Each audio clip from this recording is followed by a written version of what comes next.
Shalom, shalom, bien-aimés. Donc, nous continuons avec nos séries d'enseignements sur la fin du monde. C'est vrai qu'il y a beaucoup de gens qui ne croient plus à la fin du monde. Ils disent que c'est quelque chose qui ne va jamais arriver et que le Fils de l'homme n'est pas proche et qu'il n'est pas devant la porte et qu'il ne va pas revenir. Ce sont des fables et des choses que nous sommes qu'on est en train de nous raconter. Eh bien, bien-aimés, si vous êtes un chrétien, et que vous croyez que Jésus-Christ de Nazareth, il est le Fils de Dieu, qu'il est Dieu, qu'il a versé son sang sur la croix de Golgotha pour vous, eh bien, ce qui est écrit dans la Bible vous concerne. Il n'y a aucune parole qui est écrite dans la Bible qui n'est pas une vérité ou qui ne va pas arriver ou être réalisée. Ça veut dire que le Fils de l'homme, Jésus-Christ de Nazareth, l'époux, va bientôt venir pour récupérer son Église. Que le Saint-Esprit prenne le contrôle de ma bouche, que ce que je veux dire, que ce ne soient pas des paroles qui sont inspirées par moi, mais que ce soit des paroles qui sont inspirées par le Saint-Esprit, que les écailles tombent et que nous puissions ouvrir nos yeux et que le vent impétueux du Saint-Esprit commence à remplir le lieu où vous êtes et que vous soyez dans la plénitude du Saint-Esprit et que vous puissiez avoir la force et le courage de continuer à vous préparer pour l'arrivée du Fils de l'homme, le Messie, le Christ, le Roi des rois, le Seigneur des seigneurs, le Dieu fort, celui qui est digne de recevoir la puissance, la richesse, la sagesse, la force, l'honneur, la gloire et la louange, l'agneau qui a été immolé, l'alpha et l'oméga, le commencement et la fin, celui qui était, qui est et qui sera. Son nom, c'est Jésus-Christ de Nazareth, le Fils de l'homme, qui était venu d'abord comme un agneau et on l'a maltraité. Nous avons choisi Barabbas au lieu de choisir Jésus. Et c'est dommage que le peuple de Dieu avait fait ce choix-là de choisir un meurtrier au lieu de choisir le Fils de Dieu. Et aujourd'hui, vous avez cette possibilité-là de choisir le Fils de Dieu qui est le lion de la tribu de Juda, parce que quand il va revenir, il ne reviendra pas comme un agneau, il reviendra comme un lion, le lion de la tribu de Juda. Il vient pour récupérer son épouse, l'Église, corps du Christ. Et ce qui est dommage est que le peuple de Dieu, au lieu de pouvoir être dans l'unité, nous sommes en train de nous battre entre nous. Lui, il est catholique, lui, il est protestant, lui, il est musulman, lui, il est kimbanguiste, lui, il prie pas ceci, elle est mal habillée, l'autre est pas là, l'autre, celui-là, il est pauvre, lui, il est riche, etc. Eh bien, c'est pas ça que le Seigneur veut. Le Seigneur veut que nous soyons dans l'unité, que celui qui est faible soit encouragé par les forts, que celui qui est fort puisse encourager celui qui est faible. Eh bien, que nous puissions être unis ensemble, que nous travaillons ensemble pour préparer le retour imminent de Jésus. Que celui qui croit que Jésus-Christ de Nazareth ne va pas revenir, qu'il n'est pas devant la porte, eh bien, c'est un grand mensonge. Les apôtres étaient très curieux de savoir quels sont les signes qui montrent que nous sommes arrivés à la fin des temps et que le Fils de l'homme s'approche pour pouvoir venir pour sauver son peuple. Nos églises ne veulent plus entendre parler de cet évangile-là. Ils ne veulent plus entendre parler que le Fils de l'homme est en train de venir. Combien de fois dans votre église vous avez entendu parler que le Fils de l'homme est devant la porte? Eh bien, vous allez constater qu'on vous parle de l'argent.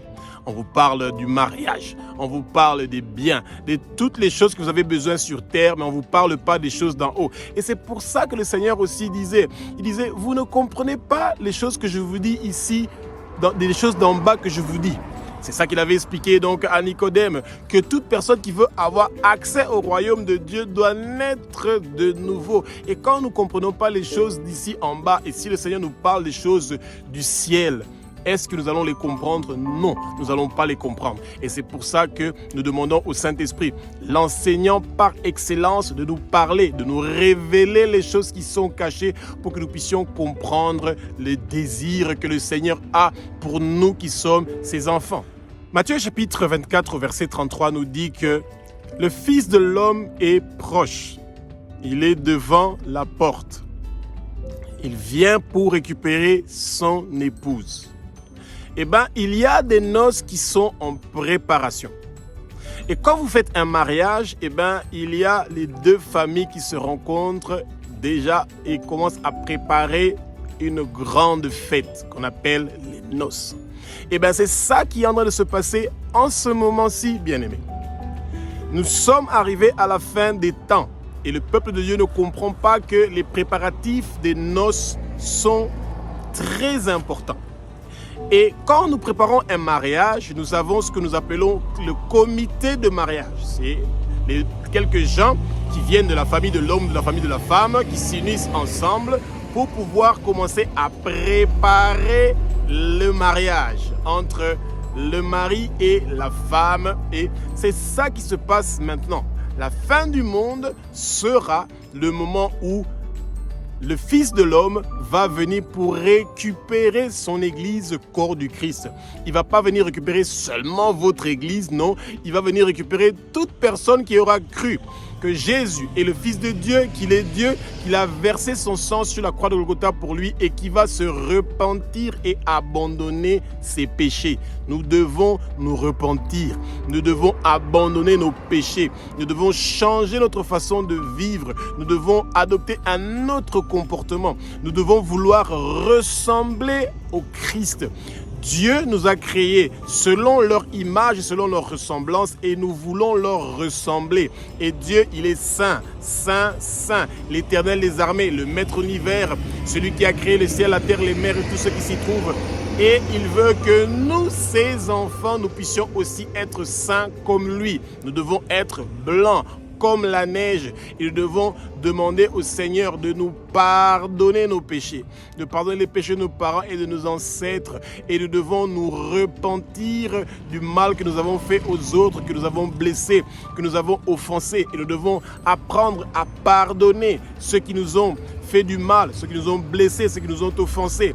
Et nous devons chasser tout esprit impur ou malsain ou tout agent du monde de ténèbres qui veut nous empêcher de connaître la vérité que le Fils de l'homme est devant la porte, qu'il est là.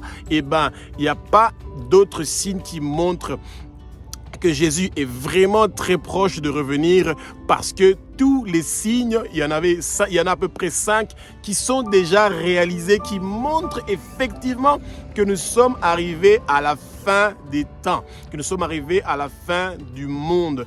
Et le Saint-Esprit est celui qui, par excellence, est en train de préparer les noces entre l'époux et l'épouse. Et c'est pour ça que quand les églises sont en train de négliger ou ils sont en train de ne pas faire attention ou ils sont en train d'ignorer le Saint-Esprit, eh ben, c'est parce qu'ils ne veulent pas une bonne préparation pour le mariage entre l'époux et l'épouse. Et c'est ça qui est dommage, que le peuple de Dieu ne comprend pas ces choses-là, bien-aimés. Nous devons ouvrir nos yeux, que les écailles tombent, que nos yeux s'ouvrent et que nous puissions comprendre que le Saint-Esprit est en train de jouer un grand rôle dans la préparation du peuple de Dieu pour la fin des temps. Et c'est dommage que maintenant, beaucoup des églises, vous allez partir, on ne parle plus du péché, on parle seulement des bonnes choses, de l'amour, de tout le monde est bien. Eh ben, nous devons accepter la liberté des autres, accepter votre liberté. Faites les choses selon votre liberté. Dieu vous a créé libre, bien-aimés. Quand vous arrivez dans le royaume du Seigneur, vous êtes libre selon ce qui est dit dans la parole, non libre selon votre volonté, parce que la méchanceté est entrée dans le monde. Et bien, déjà ça montre déjà la fin des temps. Les gens sont devenus tellement méchants. C'est incroyable quand vous voyez comment vous entendez les gens en train de mourir dans les guerres et qu'il y a quelques individus qui sont assis dans leur bureau, qui sont contents et qui partent pour signer, peu importe ce qu'ils sont en train de signer et qui se soucient pas des gens qui sont en train de mourir. Eh bien, c'est triste et c'est incroyable. Et le peuple de Dieu doit se réveiller, être conscient que le Seigneur a besoin de votre voix. Le Seigneur a besoin de nos prières pour que nos prières puissent avoir un effet sur l'arrivée de son Fils qui est devant la porte et qui veut récupérer une église qui est unie, solide, une église qui a de l'amour, une église qui est remplie du Saint-Esprit, une église qui est en train de faire de son mieux pour que nous puissions perdre personne, que nous prenons le maximum de personnes, que nous les emmenons dans le royaume du Seigneur.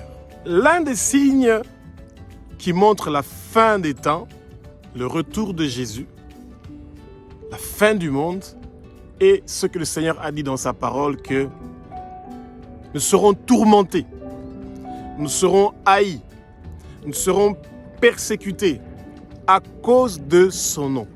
Et bien aimé, vous voyez comment en Inde on tue les chrétiens, en Pakistan on tue les chrétiens, en Chine on tue les chrétiens, au Nigeria on tue les chrétiens et beaucoup d'autres pays dans le monde entier. Quand ils entendent le mot chrétien seulement, bien aimé, et ben on vous haït. Vous allez voir que les vidéos qui parlent des plaisirs du monde, sur le luxe, la vie des riches, la promotion de Mammon, la promotion du Satan, ces vidéos-là, vous allez voir millions de vues. Ça, tout le monde est en train de regarder. Mais les vidéos qui parlent de Jésus, ces vidéos-là, c'est même pas considéré. Les chrétiens sont des menteurs. Les chrétiens sont perdus. Ils croient à quelque chose qui n'existe pas. Nous tous, nous allons partir au paradis. Après notre vie ici sur terre, il y a ce qu'ils appellent la réincarnation. Donc, quand tu ne meurs jamais, quand tu meurs, tu reviens comme un animal ou tu vas revenir comme un petit enfant. Le Dalai Lama, avec les bouddhistes, quand il va mourir, il va revenir dans un petit enfant et puis ce petit enfant-là sera encore Bouddha qui va continuer. Et toutes ces choses-là sont en train d'emmener la confusion dans le peuple de Dieu. Et bien aimé, le signe de la fin des temps est vraiment devenu réel. Regardez comment il y a la haine envers les chrétiens, comment les chrétiens sont détestés. Quand vous parlez de Jésus, les gens ne sont pas intéressés. Les gens partent à l'église seulement parce qu'ils ont des problèmes ou ils ont des soucis. Il n'y a plus l'amour sincère avec le Seigneur. Ils aiment le Seigneur parce qu'ils sont dans des difficultés. Une fois que le Seigneur leur donne ce qu'ils ont besoin, s'ils cherchaient le mariage, s'ils cherchaient un enfant, s'ils cherchaient de l'argent, s'ils cherchaient la puissance, et ben une fois qu'ils ont reçu ce qu'ils avaient besoin, et ben ils abandonnent le Seigneur et ils commencent à faire leur vie. Et c'est ça qui est dommage. Ça montre que nous sommes arrivés à la fin des temps. Le peuple de Dieu est en train de connaître une persécution qui n'a jamais été vécue. Et que partout où on veut parler de l'évangile du Christ, et ben ces endroits-là sont combattus.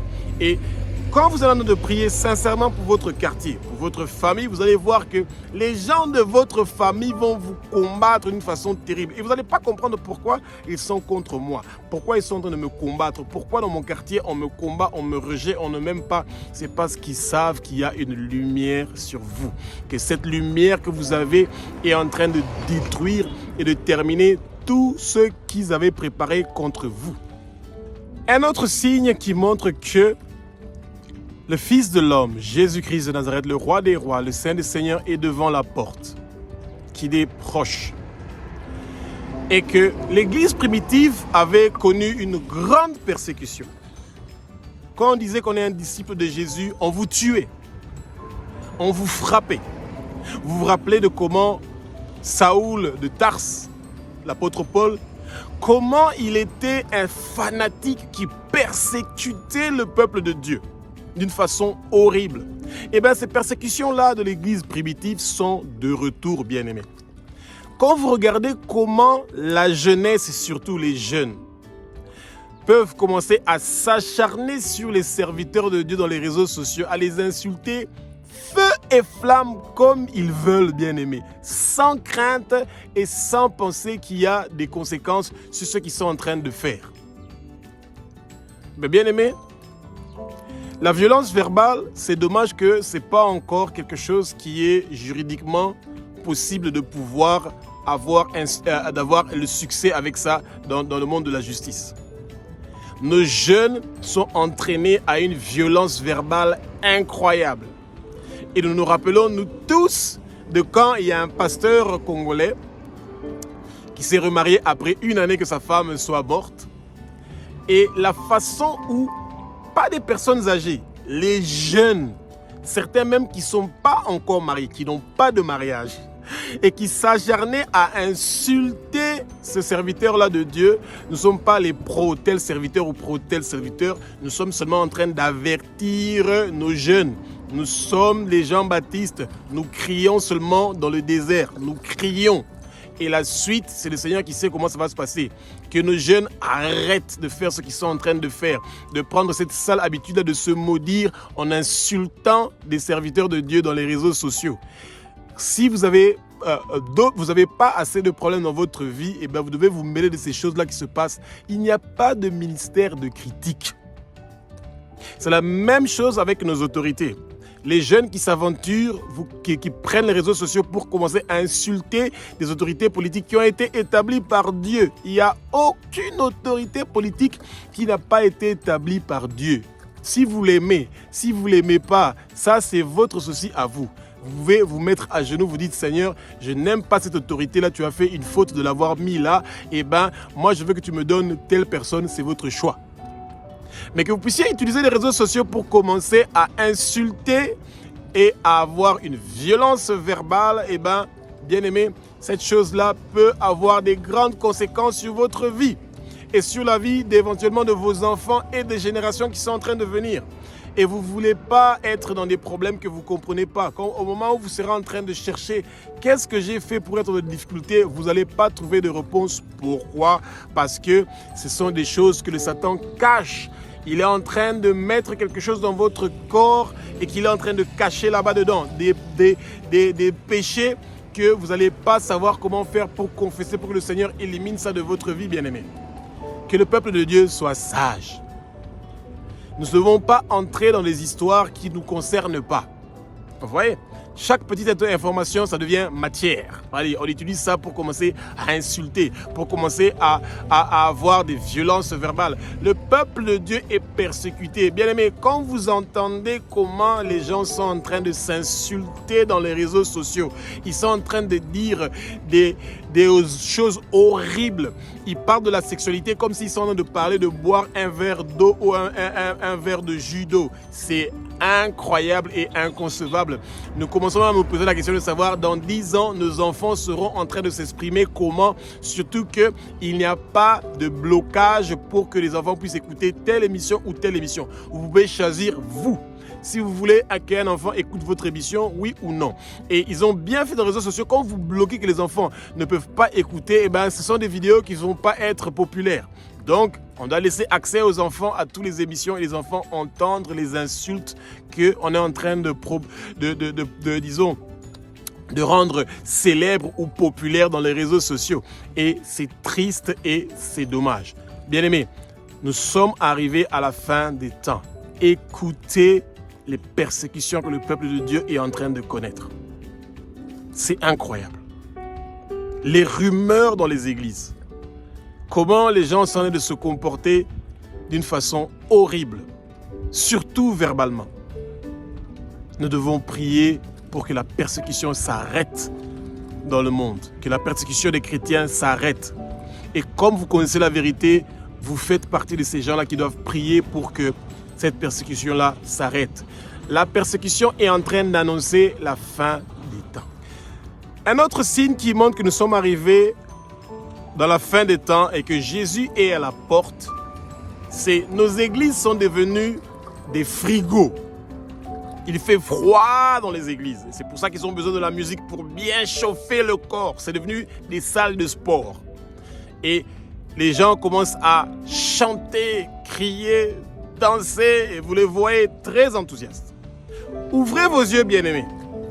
Une fois que la prédication va commencer, où ils doivent écouter attentivement la parole, ça veut dire écouter la voix, ce que le Seigneur veut leur parler. Les sorciers commencent à amener le sommeil dans les églises. Et parce que le pasteur aussi était déjà dans le frigo pendant, soi-disant, l'adoration et la louange avec des musiques pompeuses, des instruments, les lumières, comme si on est dans des boîtes de nuit. C'est devenu des concerts chrétiens, boîtes de nuit chrétiens. La puissance, le feu du Saint-Esprit a quitté nos églises, a quitté la bouche des pasteurs. Et ça, c'est triste. Et les pasteurs sont devenus comme des DJ, des champions dans les rhétoriques. Faux prophéties, faux témoignages, faux guérisons. Toutes ces choses-là sont de se passer maintenant. C'est la venue du Christ. Ça montre que le Christ est en train de venir. Les gens qui se proclament eux-mêmes le Christ des gens qui proclament leur prophète, leur homme de Dieu, comme Christ, eh bien, ce sont des signes qui montrent la fin des temps, bien-aimés. Et c'est incroyable de voir que le peuple de Dieu n'est pas en train de combattre ces choses-là. Et le peuple de Dieu ne sait même plus distinguer les faux prophéties, les faux miracles, les faux prodiges, des gens qui se proclament eux-mêmes Dieu. Et pourtant, ils n'ont pas laissé que leur dos soit flagellé. On n'a pas arraché leur barbe. Ils n'ont pas porté de couronne d'épines. Et ils ne sont pas montés sur la croix. On ne les a pas crucifiés. Mais ils veulent être le Christ. Ils ont payé quoi pour être le Christ? Jésus a payé le prix avec son sang. Il a versé son sang pour que nous puissions avoir la vie éternelle. Et c'est pour ça qu'il est le Fils de Dieu, parce qu'il a livré le Satan en spectacle sur la croix de Golgotha. Ce que beaucoup des hommes de Dieu ne l'ont pas fait. Tout ce que nous faisons, que ce soit des miracles, des prodiges, des prophéties, nous le faisons par la grâce du Seigneur. Pas par nos propres efforts, pas pour que nous soyons glorifiés, mais pour que le Seigneur soit glorifié. Le signe qui montre la fin des temps est que beaucoup des hommes de Dieu veulent que eux soient glorifiés par ceux qui sont en train de